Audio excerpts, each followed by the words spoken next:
Hey everybody, welcome back to the K2N Online Paddle School. We're back here on YouTube, and today we're spending some time looking at and understanding your paddle's pathing through the water. This video will be broken down into two parts, one for the surf ski stroke and one for a traditional canoe stroke, and you can find those timestamps here. I would highly recommend watching both of them to understand how the equipment change will change the pathing in the water, and understanding both will give you a more comprehensive understanding of how our motion through the stroke and our motion with the paddle benefits the hull that we're using. So one of the things that dictates the pathing in the water is the shape of the blade, right? So this is one of the first crossroads that we have between a surf ski wing blade and a traditional canoe paddle, which is flat on its face and typically symmetrical from side to side. The reason that it's symmetrical is because we have to switch side to side to use the paddle. So if it's asymmetrical in shape for a left side stroke, when you go to the right side, it is now inoperable. With the surf ski paddle, you have another blade on the other side that is asymmetrical, so you can flip it over and you have a right side blade and a left side blade. So the primary thing that we're looking at is we are powering a symmetrical blade phase. So the pathing that we're looking for competent forward strokes in a canoe is making sure that the paddle stays parallel and close to the hull. There's a lot of ways that you can conceptualize this. This would be the paddle traveling from 12 to 6 o'clock in a straight line along the side of the vessel very close to. One of the things that makes this pathing a little bit tricky is as we try to achieve this vertical position with the paddle, now my ability to morph my body out of position becomes present. We have this spectrum of our body's leverages and the paddle's leverages that we want to try and manage. We've talked about this with positive blade angle all the way to negative angle and controlling that leverage point with your body position. Now we're thinking about how we're angling the paddle, whether it is 12 to 6 o'clock or slightly angled to the side. Paddle is strongest as it is in this orientation from 12 to 6, and as it travels through the water in this orientation, we have the most leverage. But our body's leverages can be compromised trying to achieve this paddle leverage. No different than trying to get too much positive blade angle. One of the things that you will see adopted is paddlers having a side catch. A side catch essentially allows my shoulders, hands, and hips to be in the most ideal position first, then inserting the paddle second once I created this leverage. So now that the paddle is in position here, the paddle will slightly be canted to the side. So the side catch is as you begin the stroke, you're only going to interact with the water with a small part of the blade surface. But as you complete the stroke, if you're turning your hips and turning your body towards the water, you will see that the paddle will go up and down from this 12 o'clock to 6 o'clock position almost immediately within the stroke.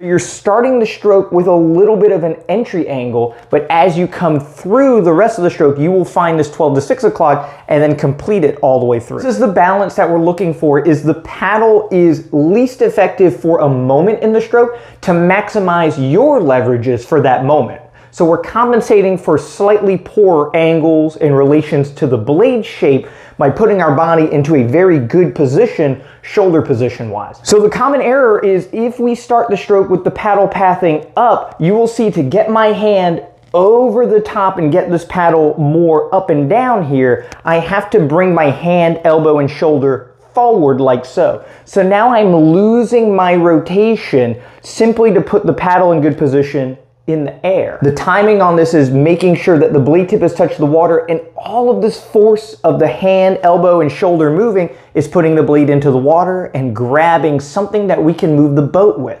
If it happens in the air, nothing happens with your boat speed. But if we can get the blade tip in contact and use that same motion to start moving the boat at the front, we can get a little bit more out of the stroke. Then as the paddle gets closer to us, it is much easier to get your top hand over your bottom hand and get this 12 to 6 position and pull the blade along the side of the hull and finish the stroke with more ideal leverage. So starting too vertical is bad because it'll stretch my top shoulder out of position. Now the other side of the spectrum is also poor. If I start with the side angle here and continue my paddle coming off to the side, there are so many issues that arise when it comes to performance. Now that the paddle is going off to the side, there's a percentage of that power that is moving the vessel in a different direction. Within the canoe stroke, if you take 10 to 15 strokes on one side, constantly pushing the nose away, you are not maximizing your energy going forward. The other aspect is, as this hand travels away from my center of gravity, my ability to push on it is not quite as good with the symmetrical blade face. My bottom hand is much stronger being closer to me under my center of gravity to push down with. As it goes off to the side, I am in less control of this bottom hand. Starting slightly angled and immediately going to this 12 to 6 perpendicular to the water position is what we're looking for. If we start angled and end angled, that's no good. But if we start straight, now this may also be equally as bad as we continue into the water. Identifying what works within a stroke is being able to go through multiple ideas within a singular stroke.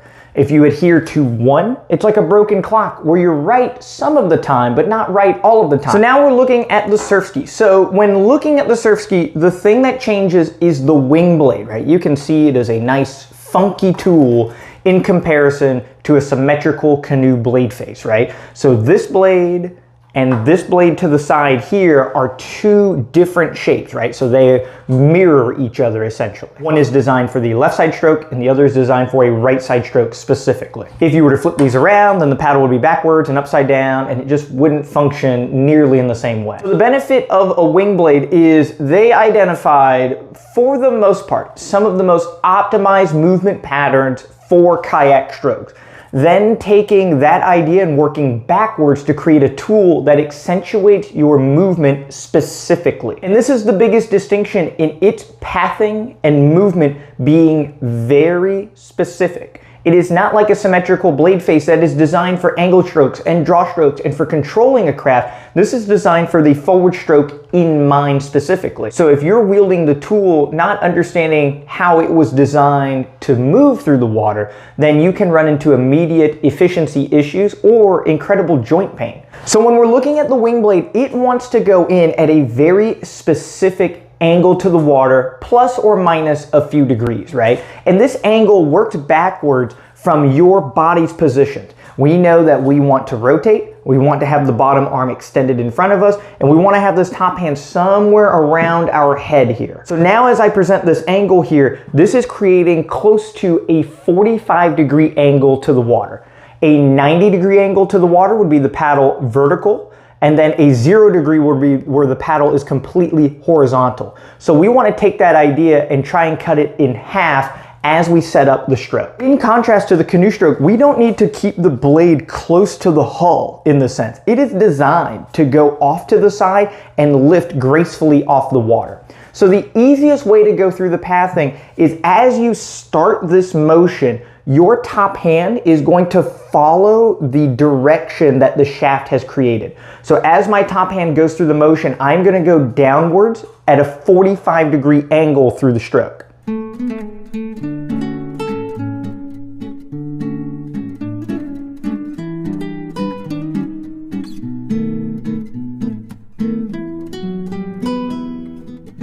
Paddlers will hear coaching cues like keep the hand on the top horizon like this.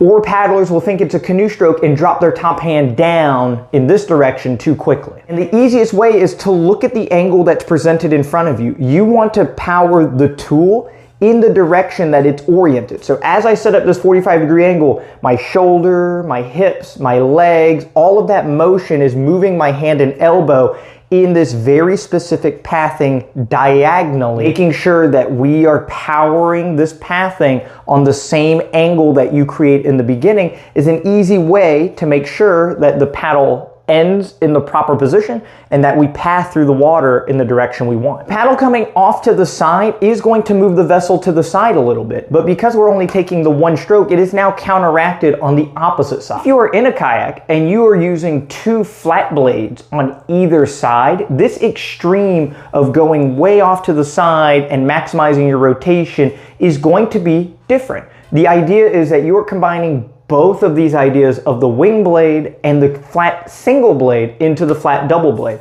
So as you take these strokes, your top hand may come over the top sooner within the stroke, and the blade may travel closer to the hull. It is mirroring the tool that you're using and matching your motion to that.